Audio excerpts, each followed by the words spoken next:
The Circus at Denby, a short story by Sarah Orne Jewett. Kate and I looked forward to a certain Saturday with as much eagerness as if we had been little schoolboys, for on that day we were to go to a circus at Denby, a town perhaps 8 miles inland. There had not been a circus so near Deephaven for a long time, and nobody had dared to believe the first rumour of it, until 2 dashing young men had deigned to come themselves to put up the big posters on the end of Morley's barn.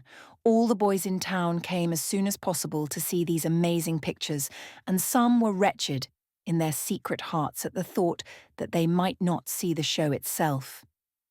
Tommy Dockham was more interested than anyone else, and mentioned the subject so frequently one day when he went blackberrying with us that we grew enthusiastic and told each other what fun it would be to go, for everybody would be there, and it would be the greatest loss to us if we were absent. I thought I had lost my childish fondness for circuses, but it came back redoubled, and Kate may contradict me if she chooses, but I am sure she never looked forward to the Easter oratorio with half the pleasure she did to this caravan, as most of the people called it. We felt that it was a great pity that any of the boys and girls should be left lamenting at home, and finding that there were some of our acquaintances and Tommies who saw no chance of going, we engaged Joe Sands and Leander Dockham to carry them to Denby in 2 fish wagons with boards laid across for the extra seats. We saw them join the straggling train of carriages which had begun to go through the village from all along shore soon after daylight, and they started on their journey shouting and carousing, with their pockets crammed with early apples and other provisions.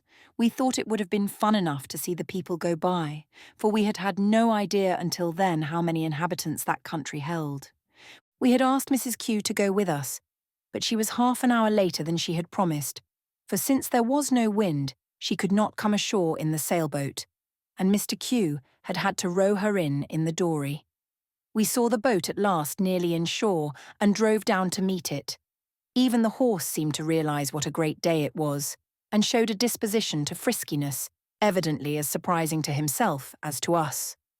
Mrs. Q was funnier that day than we had ever known her, which is saying a great deal, and we should not have had half so good a time if she had not been with us, although she lived in the lighthouse and had no chance to see passing, which a woman prizes so highly in the country. She had a wonderful memory for faces, and could tell us the names of all Deephaveners and of most of the people we met outside its limits. She looked impressed and solemn as she hurried up from the water's edge, giving Mr. Q some parting charges over her shoulder as he pushed off the boat to go back. But after we had convinced her that the delay had not troubled us, she seemed more cheerful. It was evident that she felt the importance of the occasion, and that she was pleased at our having chosen her for company.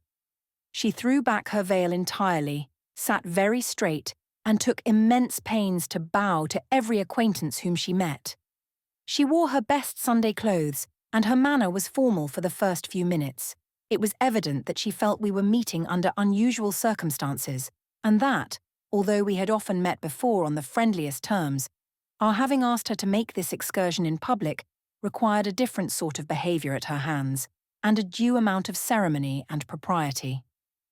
But this state of things did not last long, as she soon made a remark at which Kate and I laughed so heartily in lighthouse acquaintance fashion that she unbent and gave her whole mind to enjoying herself. When we came by the store where the post office was kept, we saw a small knot of people gathered round the door, and stopped to see what had happened. There was a forlorn horse standing near, with his harness tied up with fuzzy ends of rope, and the wagon was cobbled together with pieces of board. The whole craft looked as if it might be wrecked with the least jar. In the wagon were 4 or 5 stupid-looking boys and girls, one of whom was crying softly. Their father was sick, someone told us. He was took faint, but he is coming to all right. They have give him something to take. Their name is Craper, and they live way over beyond the ridge, on Stone Hill. They were going over to Denby to the circus, and the man was calculating to get doctored, but Ida knows he can get so fur. He's powerful slim-looking to me. Kate and I went to see if we could be of any use, and when we went into the store, we saw the man leaning back in his chair, looking ghastly pale, and as if he were far gone in consumption. Kate spoke to him, and he said he was better. He had felt bad all the way along, but he hadn't given up. He was pitiful, poor fellow, with his evident attempt at dressing up. He had the bushiest, dustiest red hair and whiskers, which made the pallor of his face still more striking, and his illness had thinned and paled his rough, clumsy hands. I thought what a hard piece of work it must have been for him to start for the circus that morning, and how kind-hearted he must be to have made such an effort for his children's pleasure. As we went out, they stared at us gloomily. The shadow of their disappointment touched and chilled our pleasure. Somebody had turned the horse so that he was heading toward home, and by his actions he showed that he was the only one of the party who was glad. We were so sorry for the children. Perhaps it had promised to be the happiest day of their lives, and now they must go back to their uninteresting home without having seen the great show. "I am so sorry you are disappointed," said Kate, as we were wondering how the man who had followed us could ever climb into the wagon. "Huh?" said he, blankly, as if he did not know what her words meant. "What fool has been a-turning o' this horse?" he asked a man who was looking on. "Why, which way be you going?" "To the circus," said Mr. Craper with decision. "Where do you suppose? That's where I started for anyways." And he climbed in and glanced round to count the children, struck the horse with the willow switch, and they started off briskly while everybody laughed. Kate and I joined Mrs. Q, who had enjoyed the scene. "Well there," said she, "I wonder the folks in the old North Burying Ground ain't a-rising up to go to Denby to that caravan." We reached Denby at noon. It was an uninteresting town which had grown up around some mills. There was a great commotion in the streets, and it was evident that we had lost much in not having seen the procession. There was a great deal of business going on in the shops, and there were 2 or 3 hand organs at large, near one of which we stopped a while to listen, just after we had met Leander and given the horse into his charge. Mrs. Q finished her shopping as soon as possible, and we hurried toward the great tents where all the flags were flying. I think I have not told you that we were to have the benefit of seeing a menagerie, in addition to the circus, and you may be sure we went faithfully round to see everything that the cages held. I cannot truthfully say that it was a good show. It was somewhat dreary now that I think of it quietly and without excitement. The creatures looked tired, and as if they had been on the road for a great many years. The animals were all old, and there was a shabby great elephant whose look of general discouragement went to my heart, for it seemed as if he were miserably conscious of a misspent life. He stood dejected and motionless at one side of the tent, and it was hard to believe that there was a spark of vitality left in him. A great number of the people had never seen an elephant before, and we heard a thin little old man who stood near us say delightedly, "There's the old creature, and no mistake, Ann Liza. I wanted to see him most of anything. My sakes alive, ain't he big?" And Ann Liza, who was stout and sleepy-looking, droned out, "Yes, there's considerable of him, but he looks as if he ain't got no animation." Kate and I turned away and laughed, while Mrs. Q said confidentially, as the couple moved away, "She needn't be a-reflectin' on the poor beast. That's Miss Seth Tanner, and there isn't a woman in Deephaven, nor East Parish, to be named the same day with her for laziness. I'm glad she didn't catch sight of me. She'd have talked about nothing for a fortnight." There was a picture of a huge snake in Deephaven, and I was just wondering where he could be, or if there ever had been one, when we heard a boy ask the same question of the man whose thankless task it was to stir up the lions with a stick to make them roar. "The snake's dead," he answered good-naturedly. "Didn't you have to dig an awful long grave for him?" asked the boy. But the man said he reckoned they curled him up some, and smiled as he turned to his lions, who looked as if they needed a tonic. Everybody lingered longest before the monkeys, who seemed to be the only lively creatures in the whole collection, and finally we made our way into the other tent and perched ourselves on a high seat, from whence we had a capital view of the audience and the ring, and could see the people come in. Mrs. Q was on the lookout for acquaintances, and her spirits as well as our own seemed to rise higher and higher. She was on the alert, moving her head this way and that to catch sight of people, giving us a running commentary in the meantime. It was very pleasant to see a person so happy as Mrs. Q was that day, and I dare say in speaking of the occasion she would say the same thing of Kate and me, for it was such a good time. We bought some peanuts, without which no circus seems complete, and we listened to the conversations which were being carried on around us, while we were waiting for the performance to begin. There were two old farmers whom we had noticed occasionally in Deephaven.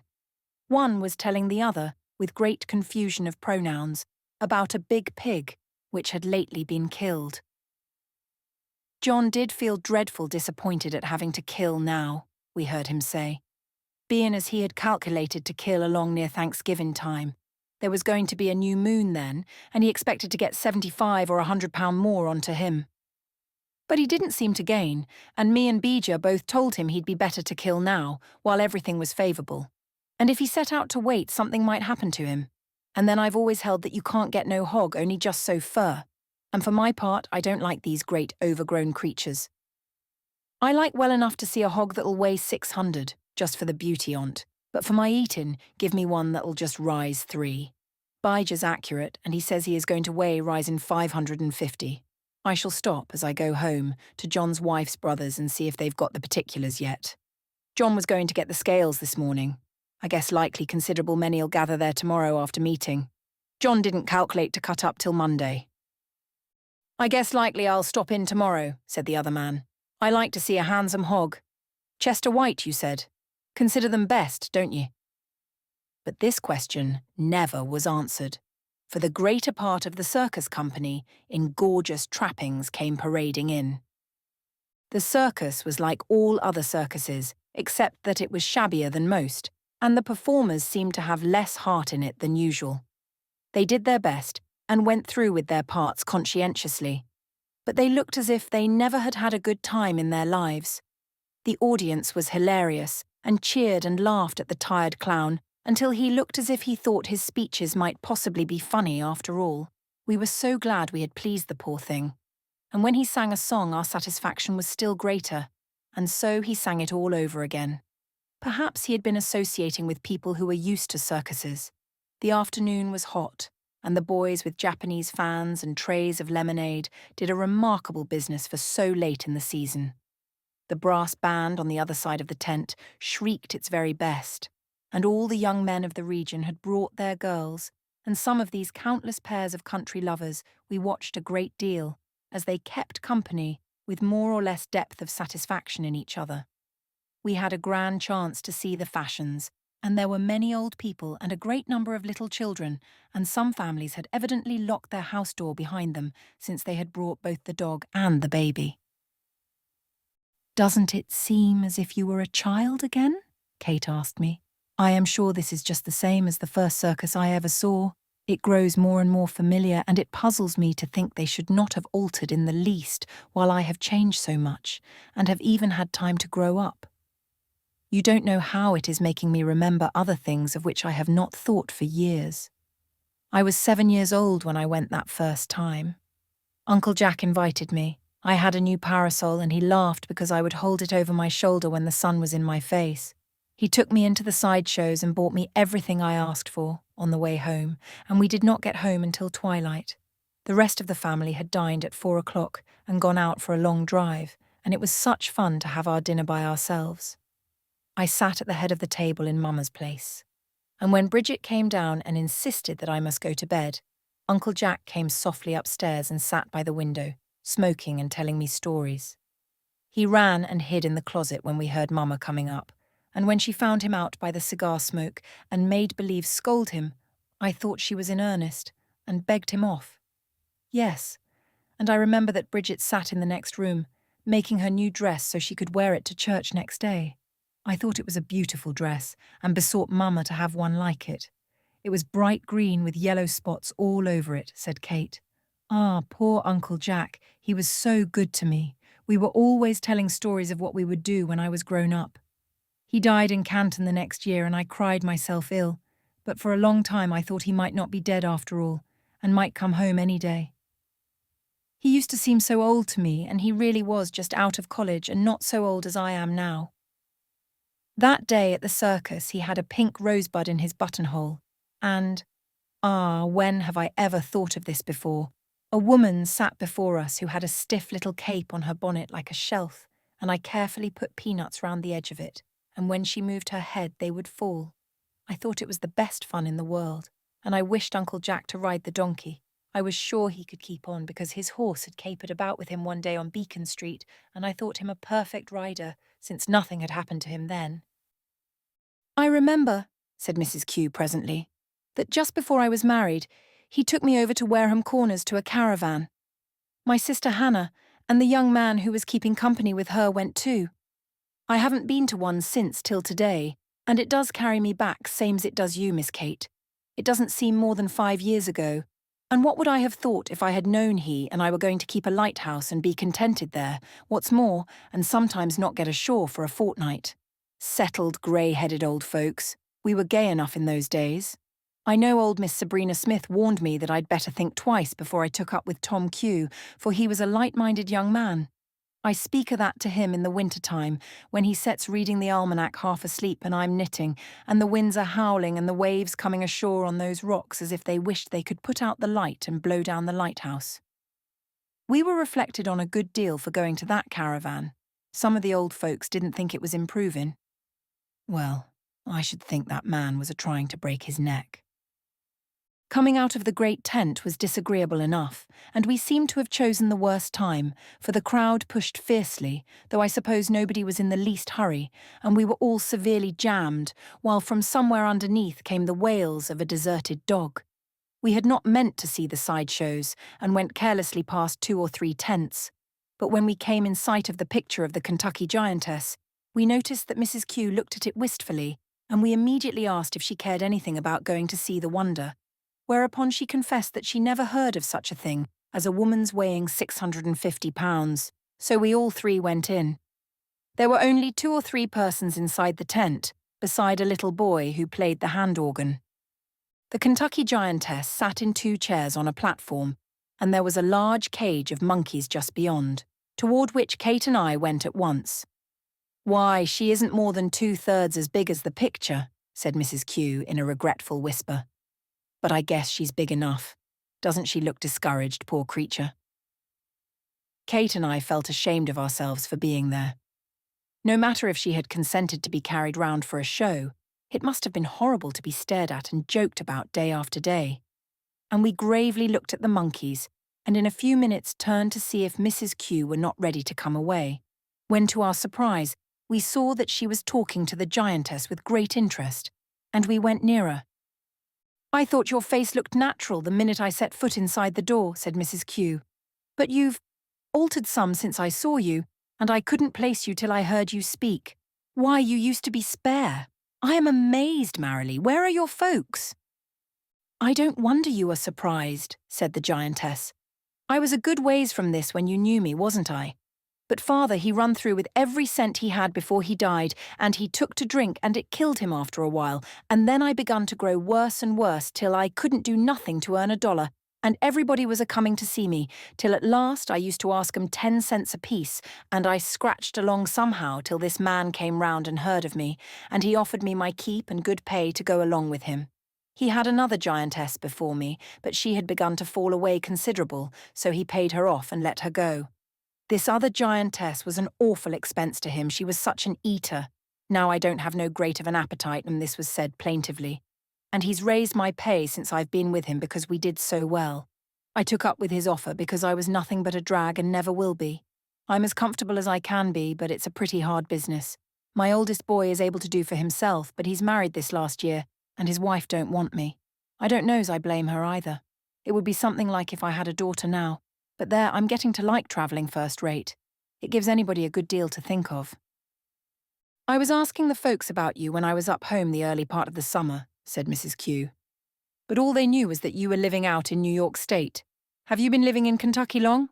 I saw it on the picture outside." "No," said the giantess. "That was a picture the man bought cheap from another show that broke up last year. It says 650 pounds, but I don't weigh more than 400. I haven't been weighed for some time past.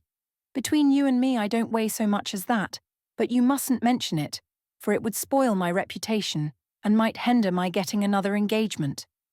And then the poor giantess lost her professional look and tone as she said, "I believe I'd rather die than grow any bigger. I do lose heart sometimes and wish I was a smart woman and could keep house. I'd be smarter than ever I was when I had the chance, I tell you that. Is Tom along with you? No, I came with these young ladies, Miss Lancaster and Miss Dennis, who are stopping over to Deephaven for the summer. Kate and I turned as we heard this introduction. We were standing close by, and I am proud to say that I never saw Kate treat anyone more politely than she did that absurd, pitiful creature with the gilt crown and many bracelets. It was not that she said much, but there was such an exquisite courtesy in her manner and an apparent unconsciousness of there being anything in the least surprising or uncommon about the giantess. Just then a party of people came in, and Mrs. Q said goodbye reluctantly. "It has done me sights of good to see you," said our new acquaintance. "I was feeling downhearted just before you came in. I'm pleased to see somebody that remembers me as I used to be." And they shook hands in a way that meant a great deal, and when Kate and I said good afternoon, the giantess looked at us gratefully and said, "I'm very much obliged to you for coming in, young ladies." "Walk in! Walk in!" the man was shouting as we came away. "Walk in and see the wonder of the world, ladies and gentlemen, the largest woman ever seen in America, the great Kentucky giantess." "Wouldn't you have liked to stay longer?" Kate asked Mrs. Q as we came down the street. But she answered that it would be no satisfaction. The people were coming in, and she would have no chance to talk. "I never knew her very well. She is younger than I, and she used to go to meeting where I did, but she lived 5 or 6 miles from our house. She's had a hard time of it according to her account," said Mrs. Q. "She used to be a dreadful, flighty, high-tempered girl. But she's lost that now, I can see by her eyes. I was running over in my mind to see if there was anything I could do for her, but I don't know as there is. She said the man who hired her was kind. I guess your treating her so polite did her as much good as anything. She used to be real ambitious. I had it on my tongue's end to ask her if she couldn't get a few days' leave and come out to stop with me. But I thought just in time that she'd sink the dory in a minute. There, seeing her has took away all the fun," said Mrs. Q ruefully. "And we were all dismal for a while, but at last, after we were fairly started for home, we began to be merry again." We passed the Craper family whom we had seen at the store in the morning. The children looked as stupid as ever, but the father, I am sorry to say, had been tempted to drink more whiskey than was good for him. He had a bright flush on his cheeks, and he was flourishing his whip and hoarsely singing some meaningless tune. "Poor creature," said I should think this day's pleasuring would kill him." "Now wouldn't you think so?" said Mrs. Q, sympathizingly. "But the truth is you couldn't kill one of those Crapers if you pounded him in a mortar."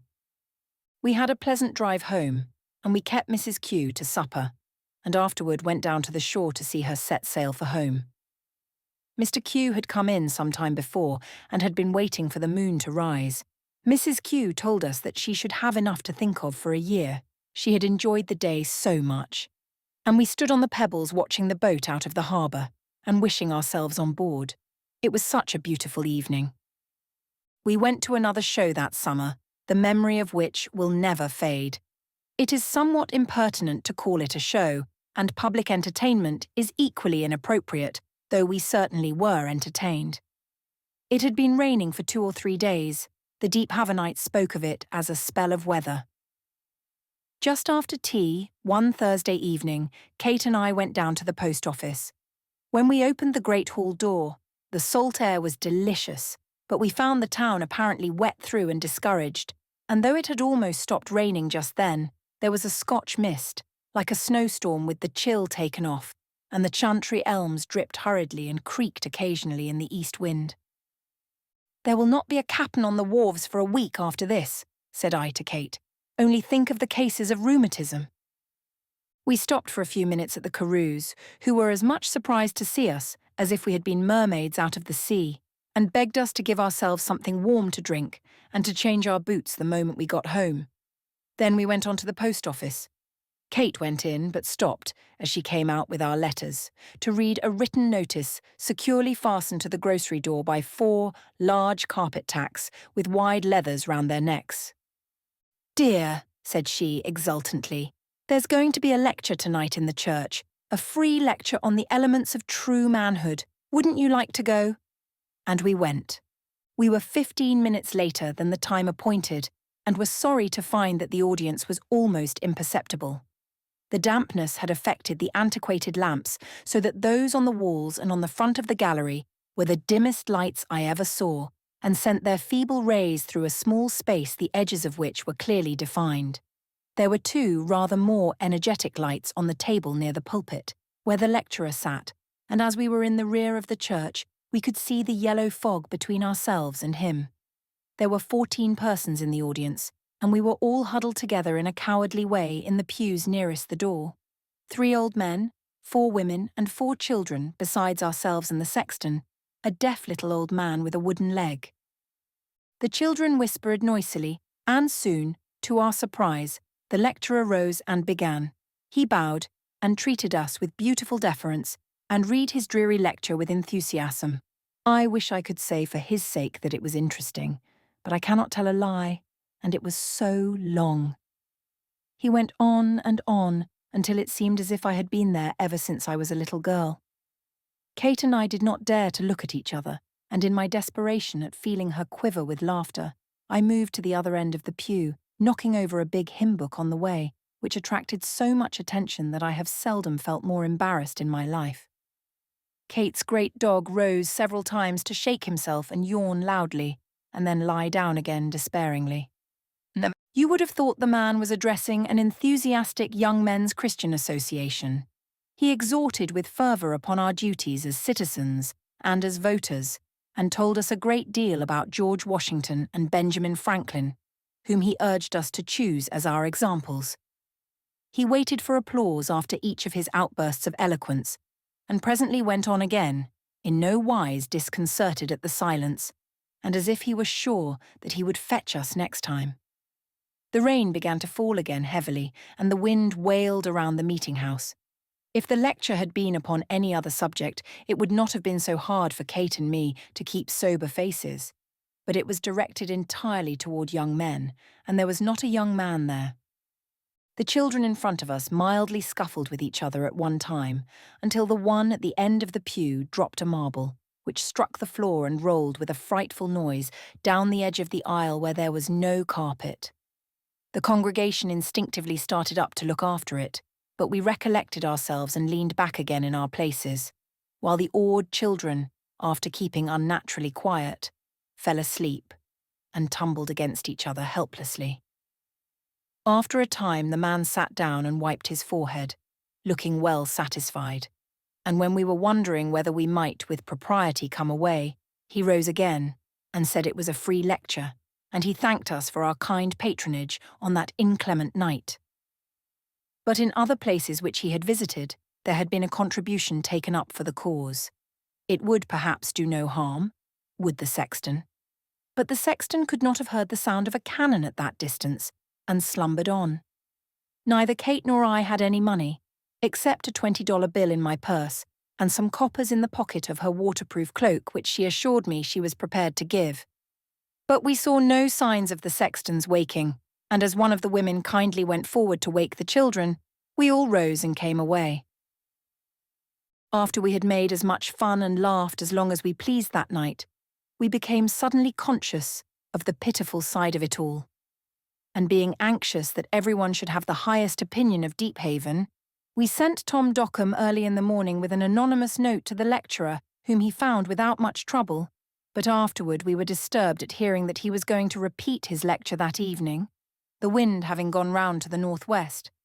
And I have no doubt there were a good many women able to be out, and that he harvested enough 10-cent pieces to pay his expenses without our help, though he had particularly told us it was for the cause the evening before, and that ought to have been a consolation.